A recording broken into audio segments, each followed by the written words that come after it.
Assalamualaikum warahmatullahi wabarakatuh. Perkenalkan, kami dari kelompok 3, kelas Tekom C, Program Studi Teknik Komputer, Fakultas Teknik Universitas Negeri Makassar. Nah, kelompok 3 ini terdiri dari 3 orang. Yang pertama saya sendiri, Haslina. Yang kedua Muhammad Arya Kusuma Wardana. Dan yang ketiga itu Dimas Syahbani. Baik, kami akan menjelaskan materi tentang Virtual Private Network atau disingkat menjadi VPN.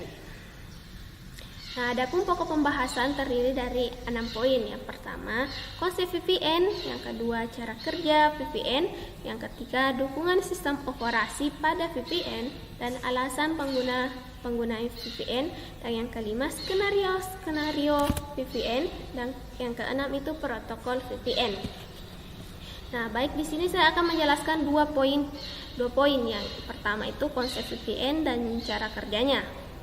Nah, kita masuk ke konsep VPN. Nah, VPN atau Virtual Private Network pada zaman dulu, VPN ini digunakan untuk jaringan antar gedung perkantoran secara aman dan dapat digunakan dari jaringan kantor dari rumah atau ke tempat lainnya. Namun sekarang VPN ini digunakan oleh semua pengguna internet di seluruh dunia. Nah, tujuannya tentu untuk mendapatkan koneksi internet secara aman, pribadi, dan dapat mengakses suatu jaringan secara remote. Nah, apa sih Virtual Private Network itu? Nah, Virtual Private Network itu merupakan suatu layanan koneksi yang memberikan Anda akses ke website secara aman, pribadi, dengan mengubah jalur koneksi melalui server dan menyembunyikan pertukaran data yang terjadi. Nah, artinya VPN ini, kalau ketika kita menggunakan VPN ini, kita dapat mengakses website yang sudah terblok pada suatu negara. Nah, seperti yang teman-teman lihat pada layar, di sini tampak jelas bahwa ketika kita menggunakan VPN yang pada mulanya kita menggunakan jaringan publik, kemudian kita menggunakan VPN, berarti jaringan kita dialihkan ke private network. Nah, ada pun fungsi utama pada teknologi VPN ini. Yang pertama itu tentunya kerahasiaan. Yang seperti saya bilang tadi, data kita aman ketika menggunakan VPN. Teknologi ini memanfaatkan jaringan publik yang tentunya sangat rawan terhadap pencurian data. Nah, untuk itu VPN menggunakan metode enkripsi untuk mengacak data yang lewat. Nah, dengan adanya teknologi ini, keamanan data menjadi lebih terjamin. Walaupun ada pihak yang dapat menyadap data yang melewati internet, bahkan jalur VPN itu sendiri. Namun belum tentu dapat membaca data tersebut karena data tersebut telah diacak. Jadi confidentiality atau kerahasiaan ini dimaksud agar informasi yang ditransmisikan hanya boleh diakses oleh sekelompok pengguna yang berhak. Nah, itulah yang pertama fungsi dari teknologi VPN. Nah, fungsi yang kedua itu keutuhan data. Nah, ketika melewati jaringan internet, sebenarnya data telah berjalan sangat jauh melintasi berbagai negara. Pada saat itu, perjalanan tersebut berbagai gangguan dapat terjadi. Baik isinya hilang, rusak, ataupun dimanipulasi oleh orang-orang yang tidak seharusnya mengedit data kita. Nah, pada VPN ini terdapat teknologi yang dapat menjaga keutuhan data mulai dari data dikirim sampai data diterima. Dan fungsi yang ketiga itu autentikasi sumber. Nah, teknologi VPN ini memiliki kemampuan untuk melakukan autentikasi terhadap sumber-sumber pengirim data yang akan diterimanya. Nah, VPN ini akan melakukan pemeriksaan terhadap semua data yang masuk dan mengambil informasi dari sumber datanya. Nah, kemudian alamat sumber data tersebut akan dituju akan disetujui apabila dikirim dan diterima berasal dari sumber yang seharusnya. Tidak ada data yang dipalsukan atau dikirim oleh pihak-pihak lain. Nah, berikut manfaat VPN. Yang pertama itu bypass. Maksudnya di sini Anda dapat melewati pembatasan geografi terhadap situs streaming atau video. Nah, misalnya pada pemerintahan tertentu dia membatasi penggunaan jaringannya untuk mengakses link-link website. Namun ketika kita menggunakan VPN, di sini kita dapat mengakses link yang terblok tersebut. Yang kedua itu pengamanan data di jaringan publik. Nah, di sini manfaat VPN lainnya itu untuk melindungi pertukaran data yang Anda lakukan dari WiFi atau jaringan yang tidak dapat dipercaya. Nah, ini akan membantu ketika menggunakan jaringan publik di kafe atau semacamnya. Yang ketiga itu mengamankan informasi pribadi secara anonim. Nah, maksudnya situ VPN ini menyembunyikan lokasi Anda secara real time atau secara langsung. Jadi, tidak sembarang orang dapat mengetahui lokasi Anda berada saat melakukan akses. Nah, biasanya lokasi yang terdeteksi ini adalah lokasi server VPN Anda berada, bukan lokasi Anda saat ini. Nah, baik, yang keempat itu data dienkripsi. Nah, data dienkripsi maksudnya saat memproses pertukaran data antara Anda dan web aplikasi online, data Anda dienkripsi sehingga meskipun seseorang melihat apa yang komputer kirimkan, mereka hanya melihat informasi yang dapat terenkripsi, bukan data mentahan saja. Berarti seseorang melihat data yang sudah diacak begitu, bukan data yang Anda kirim. Jadi VPN ini aman. Kemudian enkripsi informasi perangkat. Nah, maksudnya seseorang tidak bisa dengan mudah mengidentifikasi.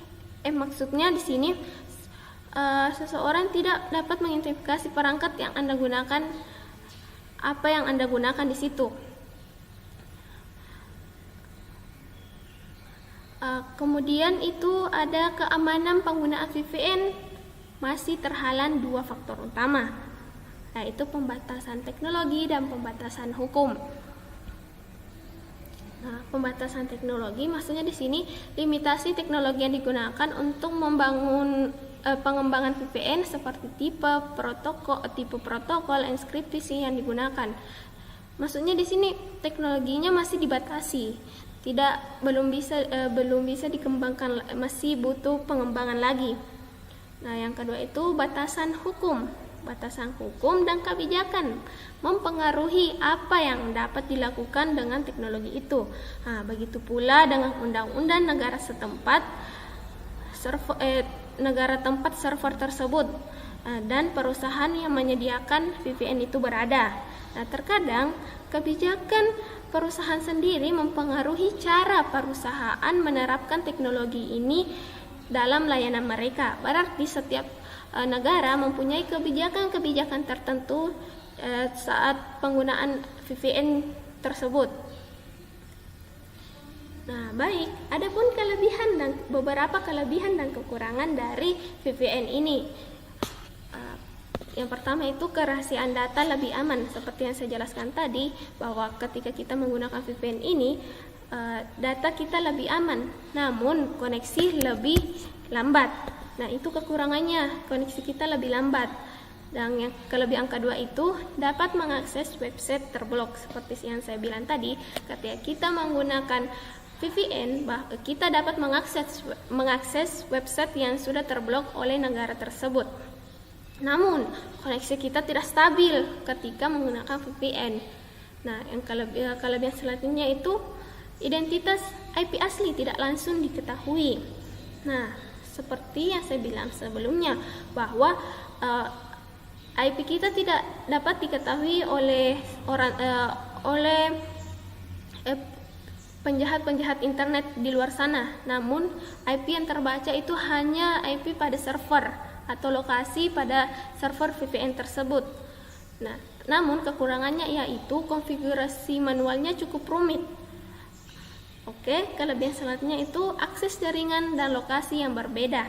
Nah, seperti kayak bilang bahwa akses jaringan dan lokasinya itu berbeda. Karena ketika kita mengakses jaringannya di sini, namun lokasinya akan terbaca pada server VPN tersebut. Kekurangannya itu ada batasan penggunaan. Nah, maksudnya sini ada batasan penggunaan bahwa setiap negara mempunyai kebijakan-kebijakan tertentu dalam penggunaan VPN ini. Nah, adapun cara kerja dari Virtual Private Network. Nah, seperti yang teman-teman lihat di sini merupakan cara kerja dari VPN tersebut.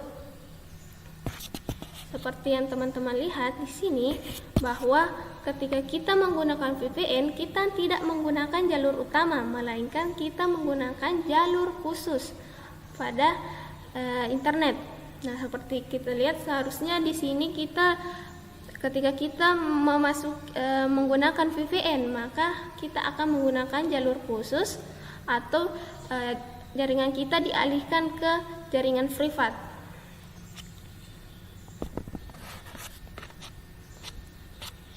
Sehingga ketika kita tidak menggunakan jaringan publik, data kita jadi lebih aman ketika menggunakan VPN.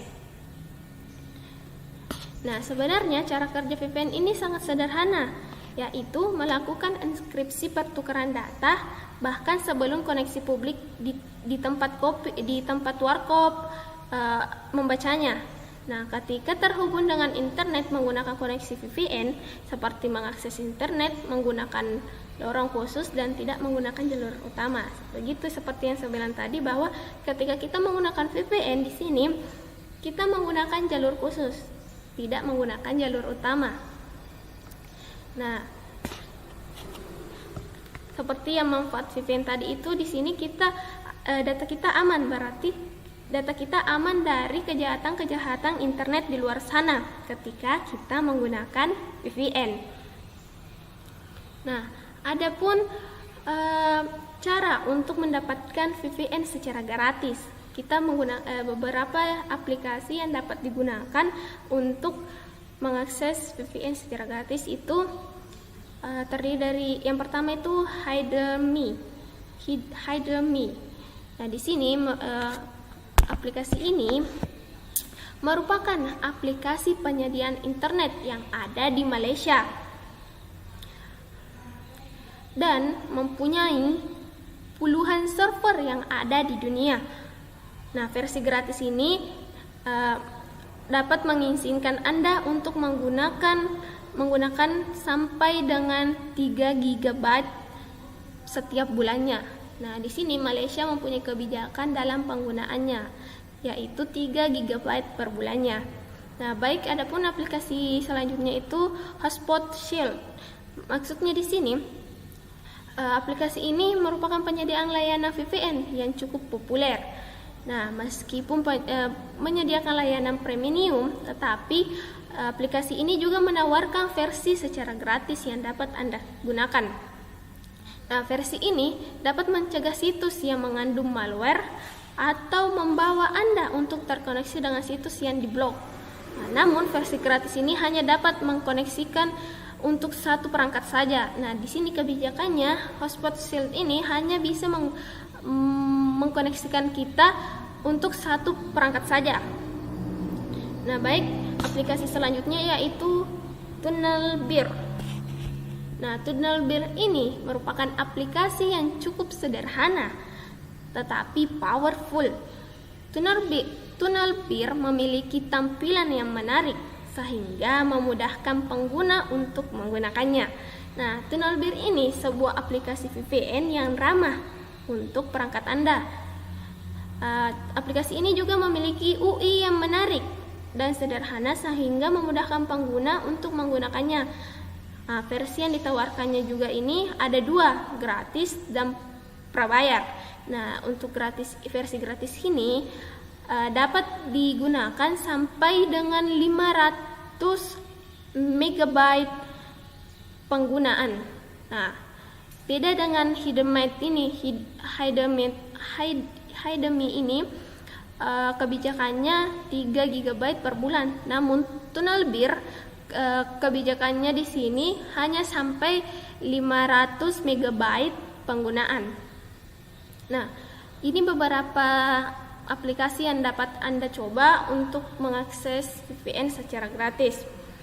Adapun sebenarnya masih banyak aplikasi selain ini, tapi saya ambil sampel untuk 3 aplikasi ini. Nah, baik, hanya sekian yang bisa saya jelaskan. Selanjutnya akan dijelaskan oleh teman saya. Terima kasih. Assalamualaikum warahmatullahi wabarakatuh. Bismillahirrahmanirrahim. Kali ini saya akan membahas materi mengenai dukungan sistem operasi. Dukungan sistem operasi. Microtip support beberapa metode VPN seperti PPTP, L2TP, ada SSTP, dan OpenVPN. Dengan adanya beberapa opsi ini, kita perlu memilih tipe VPN yang tepat atau yang cocok untuk jaringan kita. Secara umum, semua tipe tersebut memiliki fungsi yang sama, tapi yang membedakan yaitu pada bagian autentikasi dan enkripsi yang digunakan. Ini contoh sistem operasi modern saat ini itu Linux adalah Linux Ubuntu. Pada macOS itu versi 10.15 Catalina, dan Microsoft itu ada Windows 10 atau Windows 10. Metode VPN, kali ini saya akan membahas 3 metode VPN, yaitu L2TP, ada OpenVPN, dan SSTP. L2TP itu kepanjangan dari Layer 2 Tunnel Protocol, yaitu pengembangan dari PPTP dengan ditambahkannya L2F. Network Security Protocol dan enkripsi yang digunakan untuk autentikasi sama dengan PPTP, yang menggunakan pada saat berkomunikasi. L2TP menggunakan UDP port 1701. Dan biasanya untuk keamanan yang lebih baik, L2TP itu dikombinasikan dengan IPsec dan menjadi L2TP IPsec. Contohnya untuk operasi sistem pada Windows telah menggunakan secara default L2TP IPsec. Yang kedua itu OpenVPN. OpenVPN itu implementasi VPN yang menggunakan SSL atau TLS untuk mengamankan jalur komunikasinya. Selain itu, OpenVPN menggunakan Virtual Network Adapter yang dapat berupa tune device pada layer 3 atau pada tap device pada layer 2. Tap device bisa dipakai bila pengguna ingin bekerja pada protokol selain IP. Nah, pada OpenVPN ini menggunakan UDP port 1194 dan membutuhkan sertifikat pada masing-masing perangkat untuk bisa terkoneksi.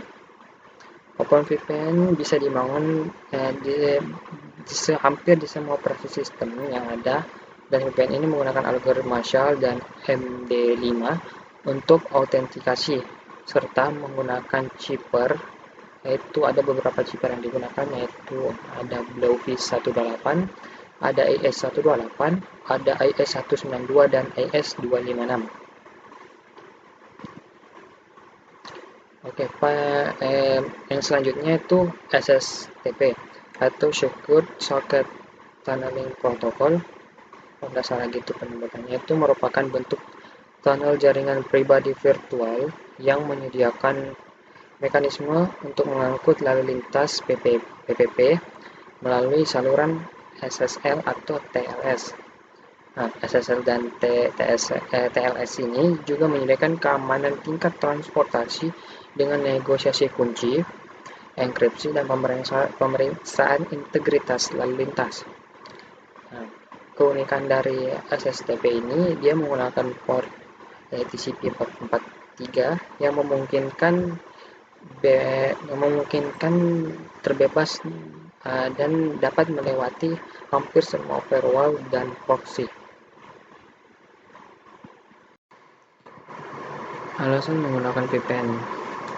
Ada 3 alasan penting yang bisa dikatakan kita menggunakan VPN, karena hal tersebut, yaitu 1. Alasan keamanan, 2. Mencegah pelacakan, 3. Menggunakan blokir geolokasi. Pada alasan pertama, alasan keamanan, pemerintah itu memiliki akses lengkap terhadap apa yang kita lakukan, apa yang kita berselancar di internet. Dengan VPN ini, kita terhindar dari pemerintah maupun hacker karena privasi kita dijaga oleh VPN. Yang kedua, mencegah pelacakan. Nah, mencegah pelacakan ini seperti pada slide yang saya tampilkan itu Google, adapun juga Facebook dan Twitter itu sering melakukan pelacakan terhadap penggunanya. Dengan menggunakan VPN, pelacakan bisa terhindarkan karena pelacakan dapat terhindarkan dan tidak dapat dibaca, oleh karenanya traffic yang diterima berasal dari IP VPN itu sendiri yang kita gunakan. Nah, yang ketiga itu membuka blokir geolokasi. Nah, dengan menggunakannya VPN, kita dapat mengubah IP address kita dengan IP address negara lain, dan kita bisa berpindah-pindah lokasi walaupun sebenarnya kita masih ada di lokasi yang awal. Misalnya kita menggunakan VPN Singapura, maka kita kan ceritanya kita pindah ke Singapura, tapi padahal yang aslinya kita berada di Indonesia. Oke, mungkin hanya itu yang bisa saya sampaikan. Materi selanjutnya akan dibahas oleh teman saya. Oke, Assalamualaikum warahmatullahi wabarakatuh. Baiklah, saya akan melanjutkan presentasi dari teman saya, yaitu skenario Virtual Private Network,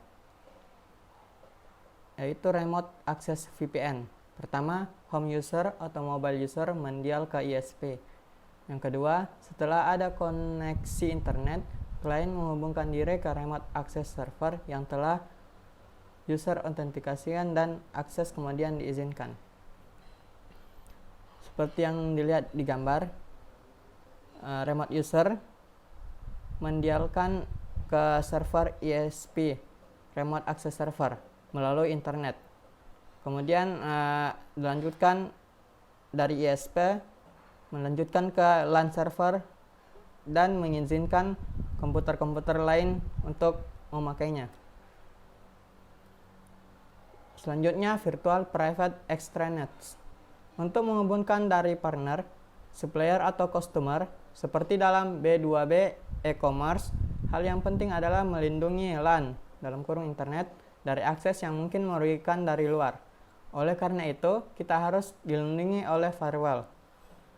Koneksi klien ke internet dengan VPN di perimeter network, karena biasanya yang diakses adalah web server, maka web server juga ada di perimeter network. Kita lihat gambarnya. Public internet umum yang antara lain analog modem, ISDN-TA, wireless. Dia mengakses WAN access router.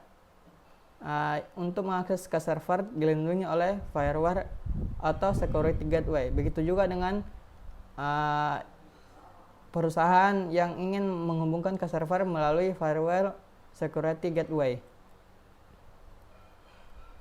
Selanjutnya, VPN connection between branch office. Disebut juga gateway to gateway atau router to router configuration. Routernya harus di set up sebagai VPN server dan client. Software seperti VPN DND, VPN Daemon bisa dipergunakan untuk menghubungkan dua LAN dengan Linux atau FreeBSD. Lihat gambarnya, perusahaan Office pertama. Kita anggap router ini sebagai server. Kemudian router di perusahaan B sebagai klien. Klien meminta data kepada server yang menghubungkan dua LAN. Selanjutnya, protokol Virtual Private Network. Tunneling protokol. Yang pertama itu PPTP, dikembangkan oleh Microsoft dari PPP yang dipergunakan untuk remote access. PPTP Linux adalah client server, sedangkan yang server adalah POP-TOP untuk Linux, Solaris, dan FreeBSD. Yang kedua itu L2F, dibuat Cisco tahun 1996, bisa menggunakan ATM dan frame relay, dan juga tidak membutuhkan IP. L2F juga bisa menyediakan autentikasi untuk tunnel endpoints. Yang ketiga itu L2TP, dikembangkan oleh Microsoft dan Cisco. Bisa mengenkapsulasi data dalam IP, ATM, frame relay, dan X25.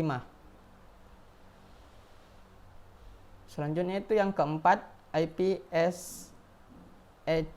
Dalam tunneling mode, IPsec SEC bisa dipergunakan untuk mengenkapsulasi paket.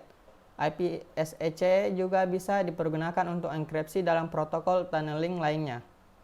Yang kelima itu SSH dan SSH2. SSH menggunakan enkripsi dengan public key seperti RSA.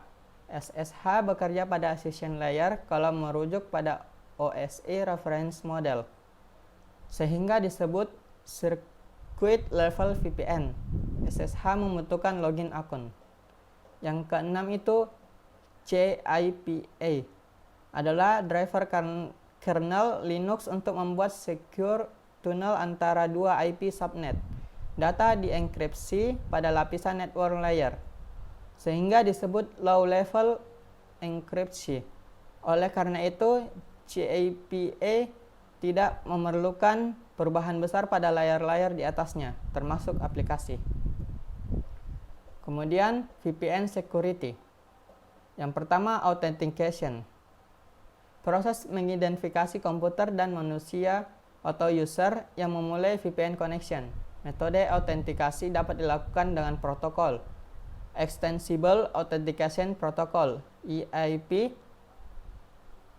Challenge Handshake Authentication (CHAP), MSCHAP, Password Authentication Protocol (PAP), Shiva PIP.